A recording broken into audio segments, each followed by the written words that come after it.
ये है महाराष्ट्र के औरंगाबाद के पास वेरुल गांव में स्थित कृष्णेश्वर टेम्पल, भगवान शिव का 12वां और अंतिम ज्योतिर्लिंग।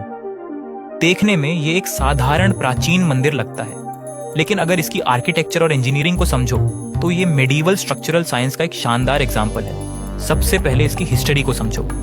इस मंदिर का वर्तमान स्ट्रक्चर 18वीं सदी में मराठा साम्राज्य की महान रानी अहिल्याबाई होलकर ने रीबिल्ड करवाया था।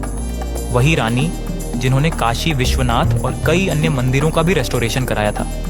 लेकिन असली जीनियस इसकी डिजाइन फिलॉसफी में छुपा है। यह मंदिर रेड बसाल्ट स्टोन से बना है, जो डेक्कन प्लेटो की वॉल्केनिक एक्टिविटी से बना था।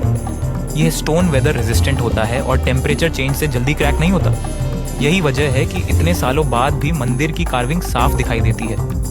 अब बात करते हैं इसके स्ट्रक्चर की। मंदिर का बेस स्क्वायर ज्योमेट्री पर बना है और ऊपर जाते जाते पिरामिडल शिखर में बदल जाता है। यह डिजाइन सिर्फ सुंदरता के लिए नहीं, बल्कि लोड डिस्ट्रीब्यूशन के लिए होता है। स्क्वायर बेस वेट को इवनली डिस्ट्रीब्यूट करता है और ऊपर का टेपर्ड स्ट्रक्चर ग्रेविटी लोड को नीचे ट्रांसफर करता है। यही प्रिंसिपल आज स्काई स्क्रेपर डिजाइन में भी यूज होता है। लेकिन असली इंजीनियरिंग इसके पिलर्स में छुपी है। मंदिर के अंदर बने स्तंभ सिर्फ डेकोरेशन नहीं है, इनका प्लेसमेंट ऐसा है कि रूफ का पूरा वेट मल्टीपल पॉइंट्स पर ट्रांसफर होता है। इसे multi point load transfer system कहते हैं। इसी वजह से इतने सालों बाद भी रूफ स्टेबल है। अब आते हैं इसके कार्विंग्स पर। मंदिर की वॉल्स पर बनी स्कल्पचर्स सिर्फ धार्मिक कहानियां नहीं बताती, बल्कि स्टोन कटिंग टेक्नोलॉजी का एग्जाम्पल भी है। इतनी फाइन डिटेलिंग करने के लिए एंशिएंट क्राफ्ट्समैन ने हैमर और चिजल से माइक्रो लेवल कार्विंग की, जो आज भी सिमेट्री बनाए हुए हैं। एक और इंटरेस्टिंग फीचर है इसका thermal design. Thick stone walls heat को अंदर आने से रोकती है, इसलिए गर्मी में भी गर्भगृह कंपैरेटिवली ठंडा रहता है। यह पैसिव कूलिंग आर्किटेक्चर का एग्जाम्पल है, बिना किसी फैन या एसी के टेम्परेचर कंट्रोल। अब कंजर्वेशन साइंस की बात करें। इतने सालों में नेचुरल वेदरिंग की वजह से स्टोन सरफेस पर माइक्रो इरोजन होने लगा था। इसीलिए प्रेजर्वेशन टीम्स ने केमिकल क्लीनिंग और स्टोन स्ट्रेंथनिंग टेक्निक्स यूज की, ताकि ओरिजिनल कार्विंग सेफ रहे।